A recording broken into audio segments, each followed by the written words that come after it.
And welcome to a new retro core, and in today's show we're going to be looking at this. This is the XRGBmini, and otherwise known as the Framemeister or the Framemeister, or however you want to pronounce it. This is the ultimate accessory for people who love playing games on modern TV screens. As you can see here, we've got House of the Dead running on the Sega Saturn, and it looks absolutely fantastic. It looks like it's running on a CRT screen. It is really that good, and it's all down to this lovely magic box. So let's take a closer look. So here we are with the actual unit, compact upscaling unit, XRGBmini, the Framemeister. Now at the back you can see it's got various inputs, so let's just turn them around so you can see them.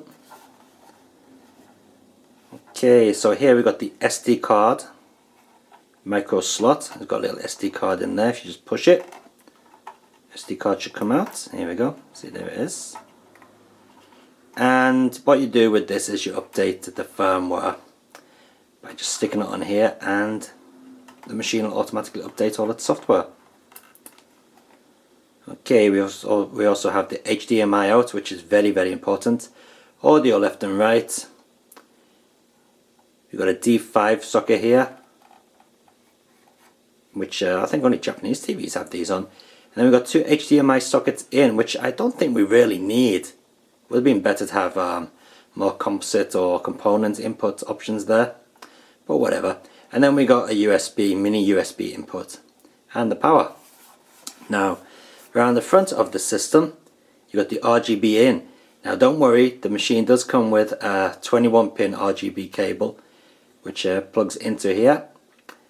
And then we got information on which light does which function. Nothing too special there. And of course we got the basic controls there.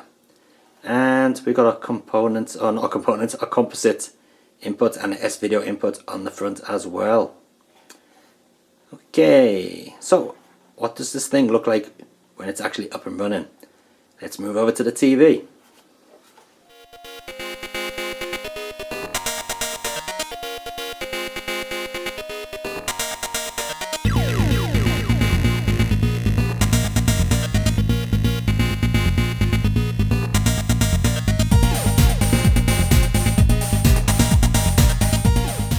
Okay, so as you can see, this is the Sega Mega Drive running in 720p through the XRGBmini. And just to prove that it's running in 720p, let's take a look at the stats. We go to the special menu here, and yep, you can see.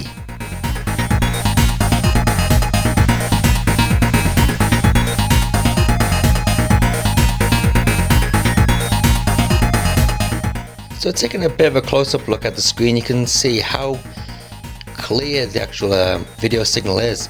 There's no color bleeding on the reds, there's no offset on the colors. Everything is pixel perfect. It's really sharp.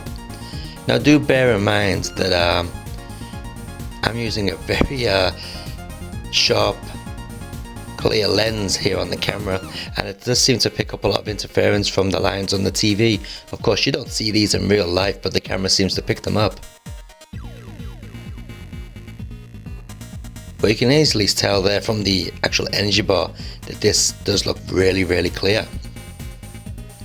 So let's take a look at some of the other features which the Framemaster or the Framemeister actually has. So here you can see the standard video modes. I'm using it in the Meister mode. They're all pretty much the same, to be honest. Anime gives you slightly richer colors, and you got natural colors, more toned down colors in the movie mode, and so on. Nothing too special. Here we get the aspect ratio for the TV, but if you notice, I put it to 4.3 there, and it's actually gone into widescreen, where 16.9 is actually 14.3. Now what I think the problem is here is the way of Japanese thinking. It's not the actual picture display which those numbers relate to, it's the actual image which your TV will display. So if you put it to 16.9, that means you're using a 16.9 screen, and it will squeeze the image back down to 4.3. I think that's what they're actually getting at.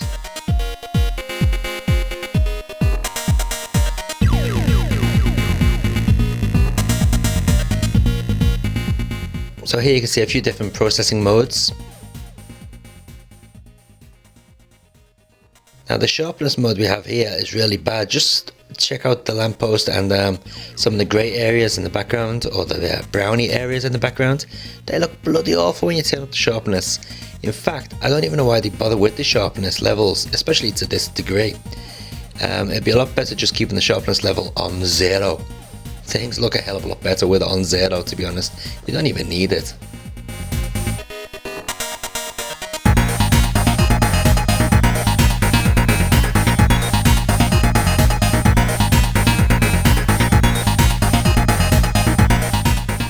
Here's a nice little feature which I do like on the XRGB series, is the freeze frame, which comes in really handy for taking screenshots of your games running on real consoles.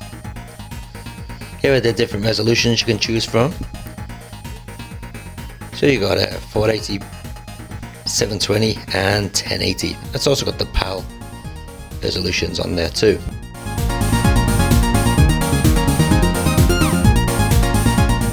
I would run the games in 1080p, but at the moment on this firmware the actual scan line's a bit messed up. And here you can see the complete stats readouts from the signal going into the XRGBmini and the signal going out to the TV. Pretty pointless for most people, but very interesting for all the geeks. As you can see there, we're using a firmware 1.07a, which is the latest at the moment. And of course, when you get the machine, the language is in Japanese, but you just go to that language option, flick it over into English. The AD levels are used to remove noise on the picture, but you know, on a 240p retro consoles, you don't even need to touch that. Here's a bit of a weird option. It's the 2x2 wall option, and I have no idea what this is for.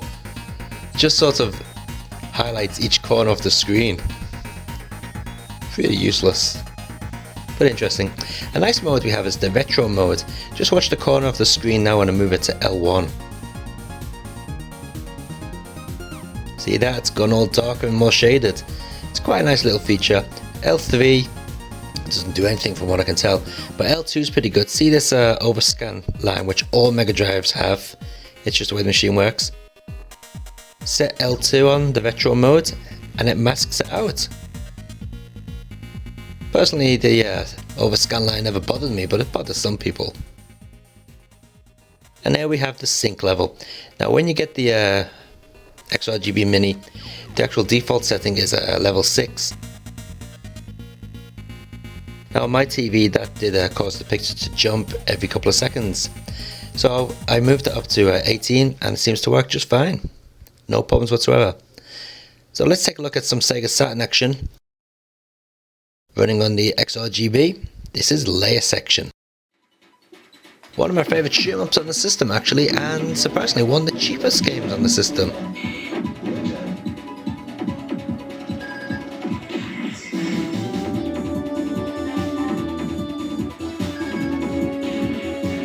You notice that it sounds pretty beefy. That's because I have all my consoles going through a Dolby Surround Sound stereo system, or home cinema system. Of course, these games aren't in surround sound or 5.1, but they still sound really good.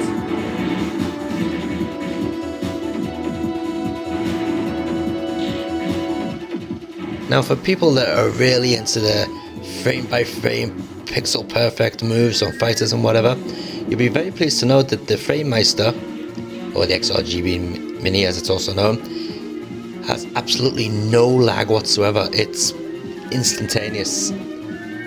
It is that fast.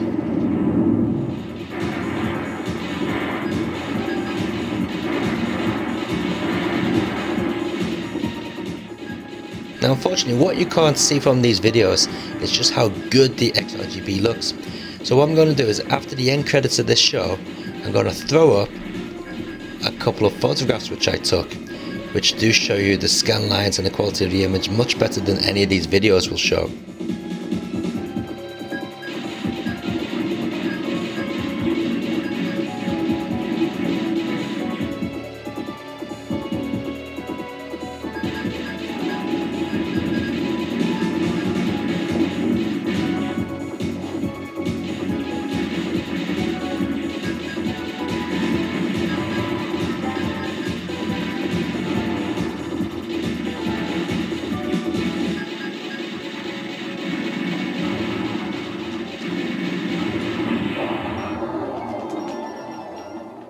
So what's my overall opinion on the old Framemeister? Well, it's certainly one of the best upscan converters I've ever used, and to be honest, it's a lot better than the XRGB3, but there are some things which it doesn't cope with as quite as well as the XRGB does.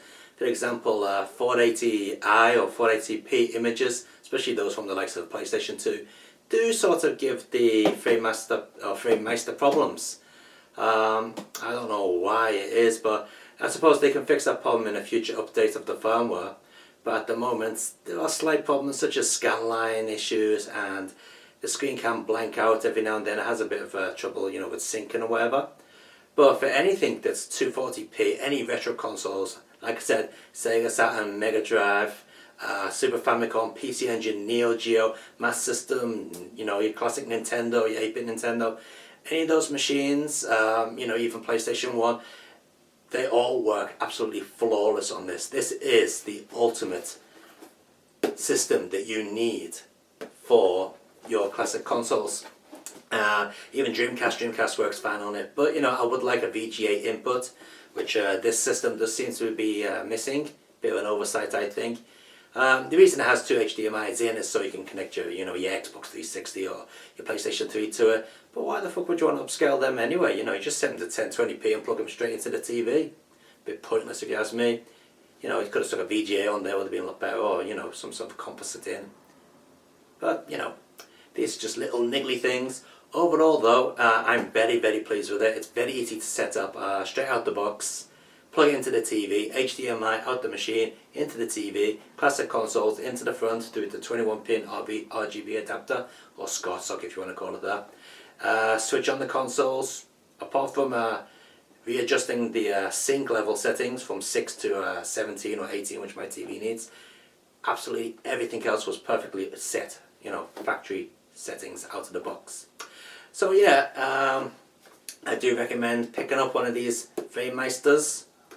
The XRGBmini, they're not cheap, they are very expensive, but if you're serious about your gaming, you're gonna definitely want one of these.